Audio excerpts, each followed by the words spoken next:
Hi there, this is Barenpark. Now, you might think it is a German game. It's not. It's by the Australian designer Phil Walker-Harding. I've brought you another one of his games already, and that game is called Sushi Go. This game, this edition in particular, is by Mayfair and Lookout Spieler. So what you do is you lay out this kind of map. This is basically the parts or the floor plans or the blueprint pieces that you might want to be using for the layout on the game. There are these pieces here, which I've never bothered using myself. We're going to have the various tiles in the game. We're going to have some construction yards. So I think for most of the game, we can have this closest to us. So this goes there. We're going to have, this has been pimped a bit to use some like ex-business things, which I'll come on to. We're going to start off with a starting map. Now I've played various maps. I'm going to choose to probably play with the UK-American one, just because I'm filming it in the UK and I speak English, maybe American. Right, so there we are. And this is another construction tile, so that goes there. Funnily enough, this is the German edition of the game. It makes no difference, it's just the German rules. And the important thing to note is based on the number of players. So I might set it up for all players, or I might set it up for 2, or 3 even. I happen to last play it as a 3. The crucial thing to be aware of is the kind of tiles that you're going to be using depending on the number of players.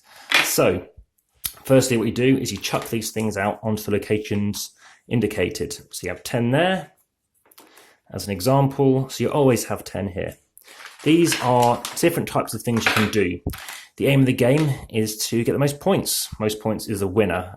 Sometimes I don't state that in a game, but that is a crucial thing to be aware of. So they're just nice, funny looking pieces. These do tend to fall over, I've noticed, as I've just done. Somebody, when I last played this a couple of days ago, they also knocked the stack over twice. But you'll be using these pretty quickly, that they shouldn't get knocked over too easily. So these all just stack up here on the left. These do not give any victory points, just whilst I'm doing that one. So that's that. You then grab the next ones. So we've got these 1-pointers, which go here. And as you can see, we're having 10. So I mentioned the number of players. In a 2-player game, we're going to play with fewer of the scoring pieces. We're going to randomly get 3 of these different kind of objectives you can work towards. And they come in different amounts. So for example, if you happen to go for this kind of objective, which is the first person to place out one of these, is going to score, say, 8 victory points. The second person is going to score a lower number, etc. Unfortunately, you need to make sure you put them away correctly, otherwise you're going to have issues. So as an example, we're just going to show you one of them. You have one of these stack, another one of these stacks, and a third stack. So just imagine that's a stack there, and imagine that's there, and imagine that's a stack of 3.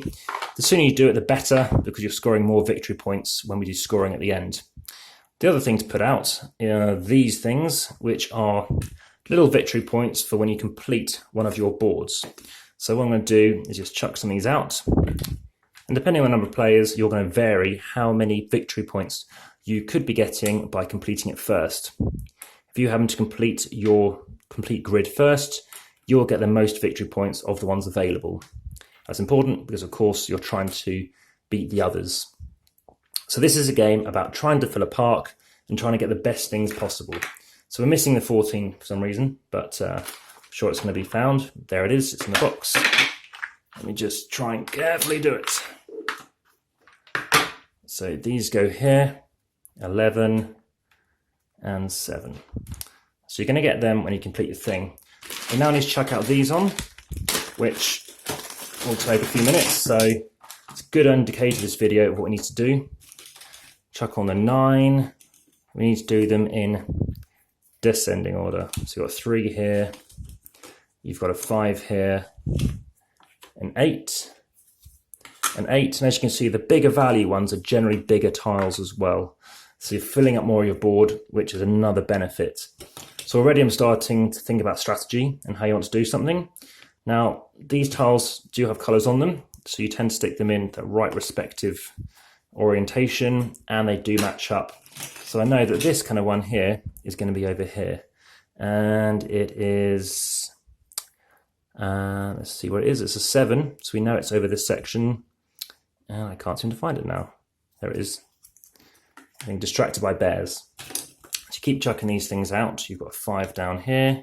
You've got a 2. So if you're playing 4 players, you're chucking out all the tiles. If you're playing with a 3, you're skipping the top tile, which is a 7, and you're also skipping, I think, the next one down, the bottom end. So we go down to a 2. We're skipping the lowest scoring point one. If you're playing in a 3 player, you're no longer playing with tiles 3 to 9. You're playing with tiles 2 to 8. And in terms of these ones, which is basically our construction site saying, yep, it's been approved. In a 4 player, you're playing with all these tiles. In a 4 player, you're not playing with these, and you're not playing with that one. In a 2 player game, you're basically playing with every even number. So not that one, etc. So these are going to be laid out. Now I'm going to move them up, and we're going to start with our board. So what do you do on your turn? Well, the idea of the game is trying, as I said, to fill your board. So you're going to think about what you want to take. So you decide first player, and you're going to take something. So you can take something from here. Remember, you've got these objectives to think about. Do I want to be the first person to get that polar bear out? Do I want to be the first person to maybe complete this kind of layout, which is a river, which we happened to do 2 days ago, and with this kind of tile, which is basically these low-scoring tiles, chuck 3 of those out and get 7 victory points. I happened to do that, but it didn't help me. It didn't give me a good score, and you'll see why in a minute, because they do not have any victory points on them. So I'm going to think about going for this. I'm going to think about trying to take one of these pieces. I can't take them yet. Why? Because I haven't covered over a construction yard, one of these crane symbols. How do I get a crane symbol? I need another board. How do I get another board? I need to be covering over this symbol, my workman symbol. It goes to show I can get an extra workman. So for my first turn, I might try and do something along here, as it doesn't cost me anything. It's what I can start off with. So I'm going to take one of these, I'll place it there, and suddenly I'm not only helping myself with this, potentially trying to work towards this and this as well. It allows me to get an extra board. So I get an extra board, and I get one of these concrete mixer things. So I choose a board, or grab the first board, orientate it, flip it as I wish. I'm going to choose to do it like this, okay? So I can't go over the square. When this is completely full, apart from that one, I then take one of these and stick it here of the highest value. So this goes here. Now, the advantage of going here, it got me a board. It also gives me another tile, so things are starting to multiply. I'm going to take the highest value that was listed here. So let's say it's a 5, but it could have been a 7 or a 6, let's say. So let's see if there's other ones here. 7, 6, we have a 3, we had a 4, we had a 2, so they go to the bottom, and we had a 1. So we would have got rid of the 1 and the 2, and is there anything else? I think that's it. So we have that 7. So we grab that 7, and we're going to stick it. So the 7 would have gone, and the 1 would have gone in a 3 player. In a 2 player, we would have lost everything that wasn't an even number. So we only had 2, 4, and 6. So I keep that and I hold up my turn. Somebody else takes their turn, and then I go again. I'm like, well, I really want to place this out. So I've got to have it connecting off here. So I could do it like this. I'd love to try and complete this up as well. I think I go for this. It gives me one of those bucket symbols. Ah, yes. So I'm going to do this, which gives me one of these things again. I think I'm going to take another one of these and put it here because it's connected and it's doing that. It also gives me another one of these cement mixers, which is going to be, I think I'll take another one. If I can get 3 of them, I get 8 points. So that's their turn. Oh, I can't go there because of how it needs to be connected, which is annoying because I'd love to get that done as well. Tell you what, I'll do it there, which doesn't give me anything.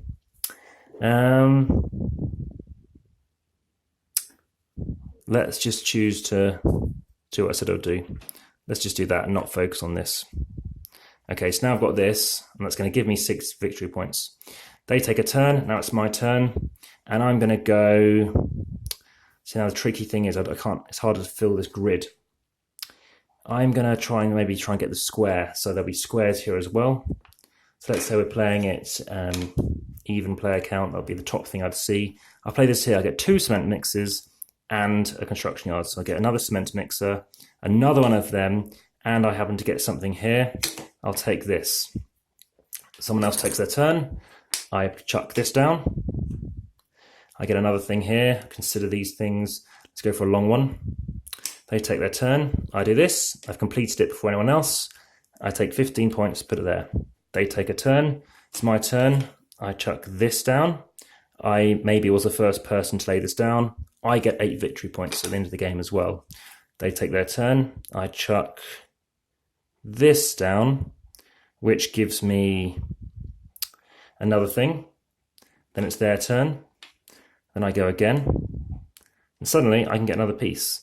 So I can start getting more things. So that's how the game progresses. The game ends when somebody has completed 4 of their boards. So imagine I completed that, then that goes there. So you want to make sure that you're able to get more boards. You want to make sure that you have something ideally to do so you don't waste a turn. And the most points wins. So that is Barenpark. It's a mid-weight game. It's a game that I enjoy. I kind of give it sort of a 6 out of 10. I don't mind playing it. It's quite a swift game. It's quite quick. I just find that if you haven't seen the videos, watch Second Chance. It's a sort of flip and right game. I just like the way that you can deal with what you have. And I don't know, I tend to go for what's called a polar bear strategy. That's what I call it in this game. I find that quite effective. But no, there's nothing wrong with it. It has grown on me. And, I'm thinking it's edging towards, mid 6s for me now. But I've enjoyed it, and I'm not always in the mood for it. I don't know what it is. It's just, when a game clicks for you, it clicks for you. And it's fine.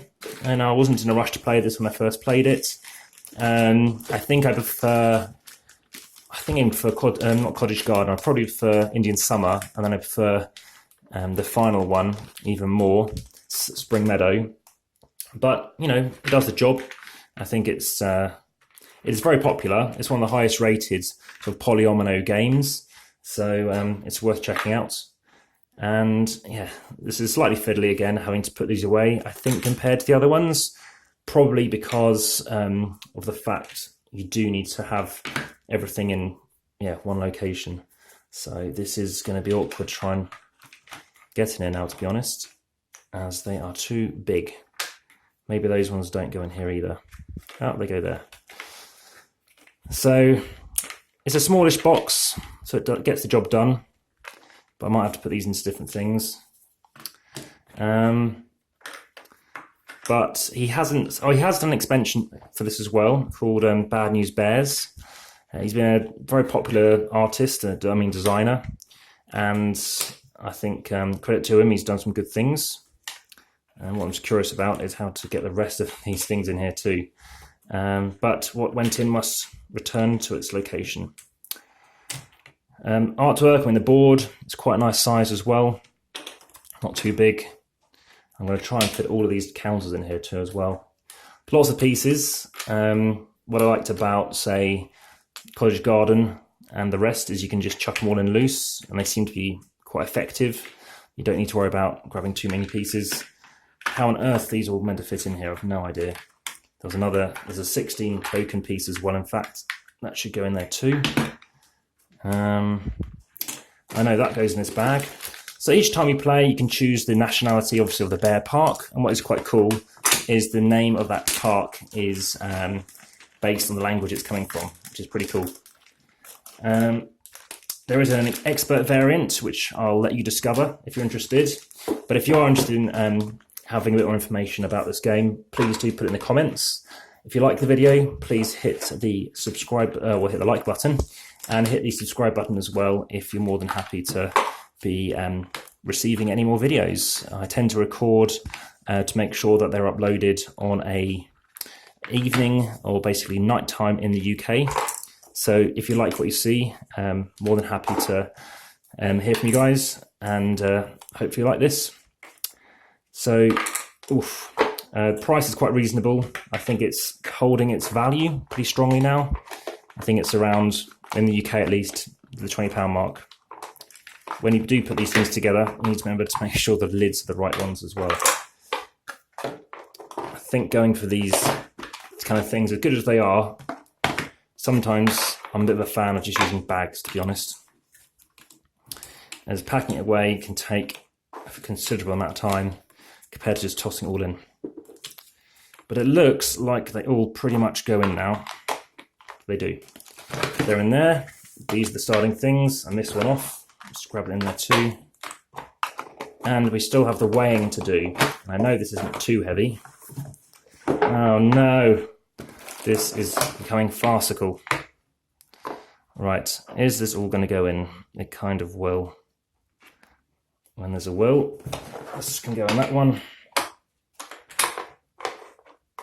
So scoring, I came last. I had a score of, let me think, it was about 80 something, high 80s. The winner had about 104, and it was, I think, going for those tiles that do give you points. That is the important thing to bear in mind. Lots of different countries you can go through. Let's try and do a sentence in each, but I haven't got time for that in a minute because I'm sure you just want to crack on and see the end of it. That's something else you can use. This is the German rule set, but again, it will be in the language where you buy it from. So that is Barenpark, which means bear park in English. And we weigh it, and it comes in at a weight of 1203. So Barenpark by Phil Walker Harding. Hope you liked it, and I'll see you again very soon. Take care. Bye-bye.